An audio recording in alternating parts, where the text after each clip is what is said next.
What's up, everybody? Back for another episode here of the Alternative Edge, where fantasy insights meet value plays. I'm your host, Tony Cotillo. As always, this is powered by our good friends over at Odd Shopper and Odd Shopper Tales, because a big thing is coming for NFL season. And we're going to get right into this because I want to do a ton of little short form kind of concepts that I really want to dive into on specific players and specific systems. So let's get right into it. Is Caleb Williams a top 3 fantasy quarterback in 2025?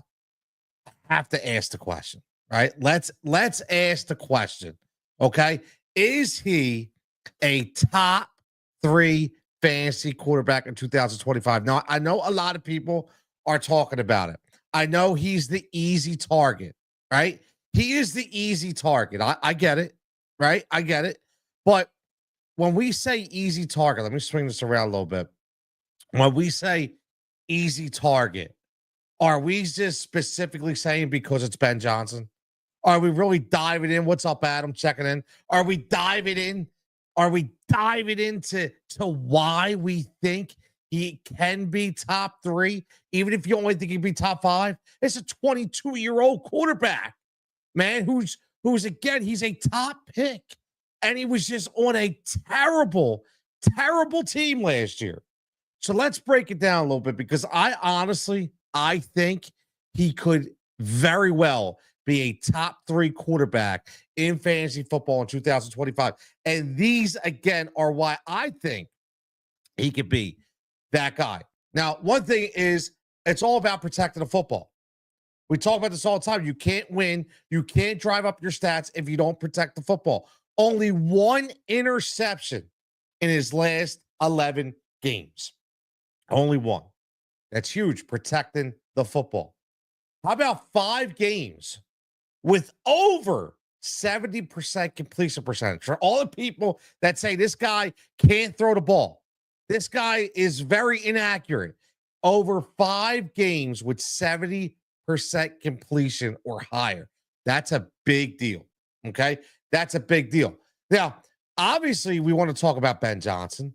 Ben Johnson comes over with that electric offense in Detroit.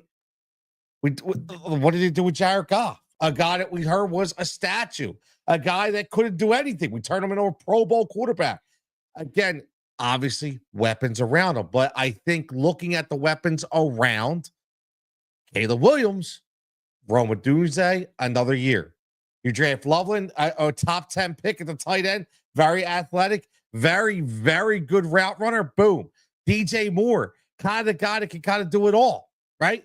So you have all these pieces in play. And the best thing about Ben Johnson, he is an offensive guru. We watch guys that are offensive gurus and how they get the best out of their players. One guy I talk about all the time is Sean McVay. He knows how to play to the strengths. Ben Johnson knows how to play to the strengths of Caleb Williams. Now, let's get into a couple other reasons why I feel this guy can be a top 3. Okay. Can Caleb be a better overall quarterback than Justin Fields? Absolutely. Absolutely. Dude, I am so high on Caleb Williams this year. I really am. And it's not just because of Ben Johnson. Now, I gave you the stats. Let me give you a couple more that I really, really like. And again, you talk about a guy who likes to run. Only 3 games with fewer than 4 runs last year, which means he's very willing and able to take off and run the rock. There will be design plays for Caleb Williams.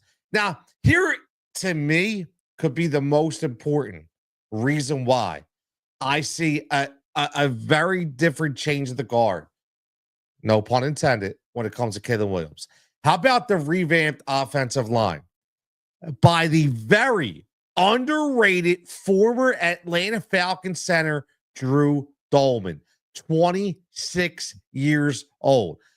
I live in Philadelphia. I am a Philadelphia Eagle bleed green fan. Okay. I watched Jason Kelsey for years command this offensive line in Philadelphia. Drew Dolman has that same impact. And by the way, they bring over, okay, not only do they grab Drew Dolman from Atlanta, okay, you remember Atlanta, very, very good by protecting the quarterback out there. A lot of that was led by Drew Dolman, but they bring over a guy, probably the most,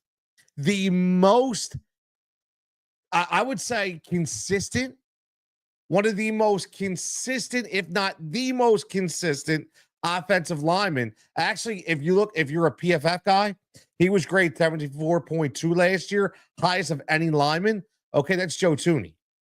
So they bring over the guard and Joe Tooney, and then they trade for a very underrated move, trade for a guy, is 6th-round pick. They only give up a 6th-round pick for a guy who's very familiar, okay, with Ben Johnson. That's Jonah Jackson. Now, he's never graded higher than 70, but it doesn't matter. This is a guy that can do a lot on the interior and a guy that trusts, okay, the guy, or a guy that Ben Johnson trusts, a guy that knows the system. But Drew Dolman, he was the highest grade center last year. Okay, I say 5th highest grade center. I'm sorry. But after 2023, he really put his name on the map. And, again, he was 4th, he was 5th. He's been in that top 5. When you get a top 5 center who can go to the next level with the blocking schemes that they're going to be asked to do out there in Chicago, man, I'll tell you what, it is absolutely huge. Okay. Adam wants to know, would you pick him for your starting quarterback in fantasy football? Now, he's been on my radar in all my best ball drafts. He's been on my radar for all my best ball drafts. So I can tell you that. Okay. Do I think he has the ability to be a starter? Yes, I do. Now, again, when I say that, though, Adam, you have to look at these guys that you can lean on, right? We already know you can lean on Lamar Jackson, you can lean on Josh Allen, you can lean on Joe Burrow. And I still think you can lean on Jalen Hurts and you can lean on Patrick Mahomes. But I still think out of those top 5, okay, 2 of those top 5 guys are going to drop. One of them could be Jalen Hurts, just based on opportunities this year. We shall see. Another one could be Joe Burrow, okay, depending on how that offense goes out there in Cincinnati. Just saying. And then you look at a bunch of question marks above Caleb Williams when you look at who's being drafted above him. Guys like Dak Prescott, question mark. Brock Purdy, question mark. Kyler Murray, question mark. Okay? Baker Mayfield, question mark. Meaning, can he repeat his success in Tampa Bay? So when you look at this from a fantasy football perspective, after those top 5, and this is preseason projections, I'm going to put Caleb Williams right in there after those top 5. Guys I feel really, really good about. Another guy would be a guy like Michael Penix Jr. I feel really good about out there in Atlanta. But the question we have here is, can Caleb Williams be a top 3 fantasy quarterback in 2025? And I am going to undoubtedly say yes. And the reason why is, number one, because of the system that Ben Johnson is going to employ.